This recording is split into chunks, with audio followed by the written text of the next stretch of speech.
નમસ્તે મિત્રો, હું લીના વાઢેર આપ સૌ સાહિત્ય પ્રેમી, વાચન પ્રેમી, કલા પ્રેમી મિત્રોનું મારી આ યુટ્યુબ ચેનલ ઓડિયો ગુજબુક્સમાં સ્વાગત કરું છું. અત્યારે આપણે સદગુરુ દ્વારા લિખિત પુસ્તક મૃત્યુનું વાંચન કરી રહ્યા છીએ. અત્યાર સુધીમાં આપણે પ્રકરણ 1થી 7નું વાંચન પૂરું કર્યું. જો તમારે પ્રકરણ 1થી 7માં કોઈપણ પેટા પ્રકરણ સાંભળવાનું બાકી હોય તો ડિસ્ક્રિપ્શનમાં આપેલી લિંક પર ક્લિક કરીને તમે એ સાંભળી શકશો. પ્રકરણ 8.2 ભાગ 2 કાળભૈરવ કર્મનો વ્યાપ.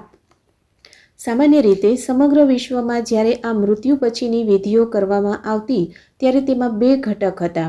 એક તો પાછળ રહેલા લોકોની લાગણીઓને સંભાળવી અને બીજું કે મૃતકના જીવને યોગ્ય દિશા દેખાડવી. તો અમુક સંસ્કૃતિઓમાં અમુક શાસ્ત્રોને મોટા અવાજે વાંચવામાં આવતા જેથી લોકોને જે થઈ રહ્યું હોય તેના વિશેની સમજ આપી શકાય, તેમનો ડર શાંત કરી શકાય અને તેમને હૈયાધારણા આપી શકાય કે બધું ઠીક છે. તેમની લાગણીઓને શાંત કરવા માટે અમુક જાપ અને વિધિઓ પણ કરવામાં આવતી. અમુક સંસ્કૃતિઓમાં કોઈ વ્યક્તિ ઊંચા અવાજે વાંચીને એ જણાવતો કે તે વ્યક્તિ સાથે શું થઈ રહ્યું છે અને તે વ્યક્તિને હિંમત રાખવા અને પછીના તબક્કામાં આગળ વધવા વિશે અને એ બધું કહેતો. પણ એક વખત તમે ભૌતિક શરીર છોડી દો તો તમારી પાસે ભેદ કરતું મન રહેતું નથી. તેથી ભાષાની કોઈ સમજ રહેતી નથી અને ધ્વનિ કે મૌન જેવું પણ કંઈ હોતું નથી. તેથી તે વ્યક્તિ કંઈ સમજે તેનો સવાલ જ રહેતો નથી. તે જીવિત માટે છે. વિધિઓથી તમે તે જીવને કશાક પ્રત્યે આકર્ષિત કરી શકો, તેને કોઈ દિશા આપી શકો, પણ તેની સાથે વાત ન કરી શકો. આ વિધિઓથી જે થઈ શકે તે વસ્તુઓનું કાર્યક્ષેત્ર વિસ્તૃત છે. ઉદાહરણ તરીકે એવા લોકો છે જે આ જીવોને ચોક્કસ રીતે કોઈ સંપન્ન પરિવાર અથવા એ જ પરિવાર કે કોઈ રાજ પરિવારમાં પુનર્જન્મ માટે મોકલી શકે છે.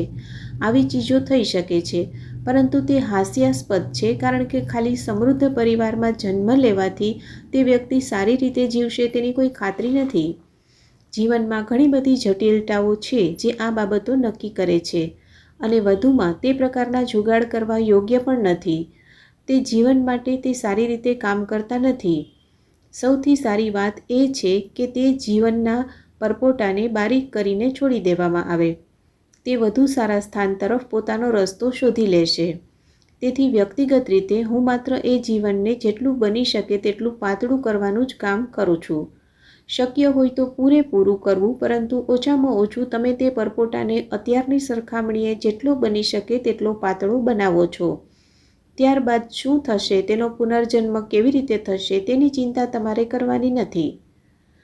માની લો કે હવા ચાલે છે. કોઈ વસ્તુ કેટલી હલકી છે તેના પર નિર્ભર છે કે તે ક્યાં જઈને પડશે. કાગળનો ટુકડો કે પીછું દૂર સુધી જઈ શકે છે, પરંતુ એક ડાળખી કે છોડની શાખા બસ તમારાથી થોડેક જ દૂર જઈને પડશે. ક્યારેક જો વજન અને આકાર યોગ્ય હોય તો પીછું મહિનાઓ સુધી ઉડતું રહે અને નીચે ન આવે એવું પણ બને. મહત્વપૂર્ણ બાબત વસ્તુને હલકી કરવાની છે. તે કેટલે દૂર સુધી જશે, તેનું શું થશે, તે ક્યાં ઉતરશે અને એવી બધી બાબતો જીવન પર નિર્ભર છે. તે કંઈક એવું છે જેને તમારે દિશા ન આપવી જોઈએ, કારણ કે આ પ્રકારની ચાલાકીઓથી ઘણી સમસ્યાઓ સર્જાઈ શકે છે. હવે એક વખત વ્યક્તિનું મૃત્યુ થઈ જાય તો લોકોને એ જાણવાની ઘણી ઉત્સુકતા રહે છે કે પ્રસ્થાન કરેલી વ્યક્તિ ક્યાં છે, સ્વર્ગમાં, નર્કમાં કે જ્યાં પણ હોય. અમુક લોકો તમને એ બાબતો કહી શકે તેવો દાવો કરતા હોય છે. તમે એ નિર્ધારિત કરી શકો છો કે તે જીવ આરામમાં છે કે સંઘર્ષ કરી રહ્યો છે. તે પ્રમાણે તમે જીવ માટે અમુક વિધિઓ કરી શકો છો. તે શક્ય છે, પરંતુ તેનું ભૌગોલિક સ્થળ નક્કી કરવું એ બકવાસ છે, કારણ કે તેના માટે ભૌગોલિક સ્થાન જેવી કોઈ ચીજ હોતી જ નથી. જો કાળભૈરવ કર્મ અમુક નિયત સમયની અંદર કરવામાં આવે તો તે તેનું લક્ષ્ય શોધી લેશે. જો તેને પાછળથી કરવામાં આવે તો બની શકે કે તે એટલું અસરકારક ન બને, પણ નિશ્ચિતપણે તે જીવને ભટકવાનો સમય ઘટાડી દેશે. અનિશ્ચિતતાના સમયને તે ચોક્કસપણે ઘટાડી દેશે, પરંતુ કેટલો ઓછો થશે તે દરેક જીવ પર નિર્ભર કરે છે. જો આપણે પરપોટાની ઉપમા પર પાછા આવીએ તો એ પરપોટો કેટલો મોટો છે અને તેની સપાટીની જાડાઈ કેટલી છે તેના પર નિર્ભર કરે છે. પણ જો તેને 11 થી 14 દિવસની અંદર કરવામાં આવે તો અમે તેને મોટા પ્રમાણમાં નષ્ટ કરી નાખીએ છીએ. જો તમે પરપોટાની ઉપમાને આગળ લઈ જવા માંગો તો શરીર છૂટ્યા બાદ પરપોટો આપમેળે જ લાંબા સમય સુધી અહીં તહીં ભટકતો રહી શકે છે. તે એટલા માટે ભટકતો રહેશે કારણ કે તે પોતાને ગુમાવવા માગતો નથી. પણ એક વખત કાળભૈરવ કર્મ થઈ જાય તો એક ઝડપી ચક્ર ઘટિત થઈ જશે. કાળભૈરવ કર્મ ન માત્ર ભટકવાની અવધિ ઘટાડે છે પરંતુ તે આ યાત્રાને પણ વધુ સુખદ બનાવી દે છે. શું આ વિધિઓથી આપણે લોકોને મુક્તિ આપી શકીએ? તો શું આપણે કાળભૈરવ કર્મથી કોઈને મહાસમાધિ અપાવી શકીએ? તે શક્ય છે પરંતુ હંમેશા નહીં. તેના ઘણા પાસા છે. જો પરપોટો અગાઉથી જ એટલો પાતળો ન થયો હોય તો એ જરૂરી નથી કે મહાસમાધિ મળી જાય. જો કોઈ એવો જીવ હોય કે જેનો પરપોટો ખૂબ જ મોટો હોય પણ તે કોઈ રીતે પોતાની પ્રકૃતિથી તેને તોડી ન શકે તો કાળભૈરવ કર્મ તેને તોડી શકે છે અને તે મહાસમાધિ બની શકે છે. નહીંતર તે પરપોટાને અત્યંત પાતળો અને કમજોર બનાવી દે છે જેથી તે ઝડપથી ભૌતિક શરીર મેળવવા ઝંખે છે કારણ કે તે જાતે લાંબો સમય ટકી શકે તેમ નથી હોતો. કોઈપણ કિસ્સામાં આપણે નિશ્ચિતપણે તેમની યાત્રાને ઝડપી બનાવી શકીએ છીએ. આ પરપોટા વિશે પ્રકરણ 2ના વિભાગ જીવન અને મૃત્યુનો એક પરપોટો તેમાં વિસ્તારથી આપેલું છે. જો તમે જીવિત હો ત્યારે પોતાના માટે કાળભૈરવ કર્મ કરવા માંગો તો તે કાળભૈરવ ક્રિયા બની જાય છે. મૂળભૂત રીતે કાળભૈરવ કર્મ એટલા માટે કરવામાં આવી રહ્યું છે કે જેથી તમારા મૃત્યુ બાદ અમે તમારા જીવનના આમ તેમ વિખરાયેલા ટુકડાઓને સાફ કરી દઈએ. તમારું કાળભૈરવ કર્મ એટલા માટે કરવામાં આવે છે કારણ કે તમે એક યોગી નથી અને તમે પોતે પોતાની સફાઈ કરવામાં અસમર્થ છો. એક યોગી વનમાં જતો રહેશે અને ત્યાં જંગલમાં એકલો મૃત્યુ પામશે કારણ કે તેણે પોતાના જીવન માટે તે બધું કરી લીધું હોય છે જે તેને કરવાની જરૂરિયાત હતી. તેના માટે કોઈએ પછી કાંઈ કરવાનું રહેતું હોતું નથી. બધું થઈ ગયું હોય છે.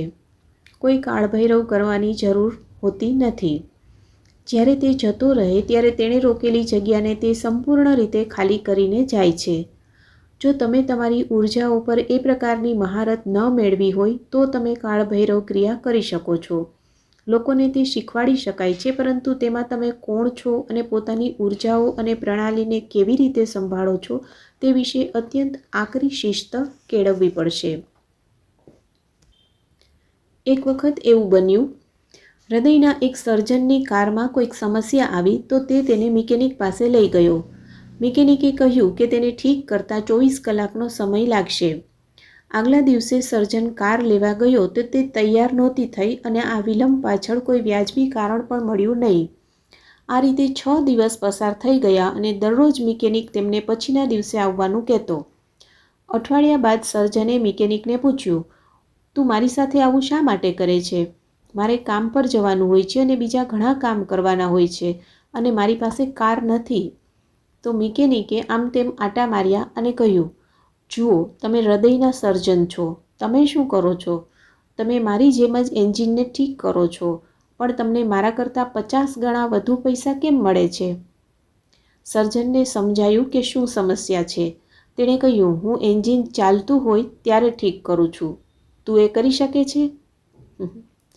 કાળભૈરવ ક્રિયા એવી છે. મૃતક માટે કંઈક કરવું એ એક બાબત છે. એ જ વસ્તુ પોતાની સાથે કરવી જ્યારે એન્જિન ચાલુ હોય તો એ અલગ બાબત છે. જ્યારે આ ચાલુ હોય ત્યારે તેને તમે આઝાદ કરવા માગતા હો તો તેના માટે અલગ સ્તરની શિસ્ત જોઈએ. જો તમે તમારા જીવનમાં જે કરો તે દરેક ચીજ સાથે આટલું શિસ્ત દેખાડો કે તમે અણઘડ નથી, તમે દરેક નાની ચીજ અંગે સતર્ક છો, ત્યારે તમે કાળભૈરવ ક્રિયા કરી શકો છો. ત્યારબાદ જ્યારે તમે જાઓ ત્યારે કોઈએ તમારા માટે કંઈ કરવાનું રહેતું નથી. કોઈના જીવનમાં કરવા જેવી તે અદ્ભુત ચીજ હશે. પોતાના માટે કરવાની તે એક અદ્ભુત બાબત છે પણ તેમાં અમુક પ્રકારની શિસ્તની ભાવનાની જરૂર પડશે જે આજના વિશ્વમાં એક દુર્લભ બાબત છે. પરંપરાગત રીતે એવું કહેવાય છે કે જો તમે પોતાના માટે કાળભૈરવ ક્રિયા કરો તો તમે પાછા ઘરે કે તમારા ગામડામાં જઈને સામાજિક જીવન ન જીવી શકો. તમારે બાકીનું જીવન સમુદાયથી દૂર કોઈ કાઢી મૂકેલાની જેમ જીવવાનું હોય છે. એવું નથી કે તે વ્યક્તિને કાઢી મૂકવામાં આવ્યો છે, બસ હવે તેમનો ત્યાં કોઈ સંબંધ રહ્યો નથી. કારણ કે તેમણે એક આનુવંશિક અંતર બનાવી લીધું છે. પરિવાર અને સમુદાય સાથે હવે તેમને કોઈ લેવા દેવા નથી, કારણ કે તેમના માટે તે ખતમ થઈ ગયું છે. તમે એટલી હદનું અંતર બનાવી શકો છો કે તમારા શરીરના મૂળભૂત શારીરિક લક્ષણો પણ બદલાઈ શકે છે. તે કરી શકાય છે. યોગ કેન્દ્રમાં અમે કાળભૈરવ કર્મ કરવાનું શરૂ કર્યું તો લોકોએ પૂછવાનું શરૂ કર્યું કે શું તેઓ તેમના કૂતરા અને બિલાડીઓ માટે પણ કાળભૈરવ કર્મ કરી શકે છે? માફ કરો, તેની કોઈ જરૂર નથી. અસ્તિત્વની દ્રષ્ટિએ પશુ જીવન અને વનસ્પતિ જીવનમાં એક મૂળભૂત ફરક એ છે કે વનસ્પતિનું સૂક્ષ્મ શરીર હોતું નથી. તેમાં ઘણું સ્પંદન હોય છે, પણ છોડમાં કોઈ સૂક્ષ્મ શરીર હોતું નથી. છોડ તેની આસપાસ એક આભા એકઠી કરી શકે છે. અમુક છોડ અને ઝાડ અન્ય કરતાં ઘણી વધુ આભા એકઠી કરે છે. તેથી તે છોડ અને વૃક્ષોને ભારતમાં પવિત્ર છોડ તરીકે ઓળખવામાં આવ્યા છે, કારણ કે તેમની નજીક રહીને આપણે લાભ મેળવવા માગીએ છીએ. પણ છોડ તેને પેદા કરતા નથી, કારણ કે તેનું સૂક્ષ્મ શરીર હોતું નથી.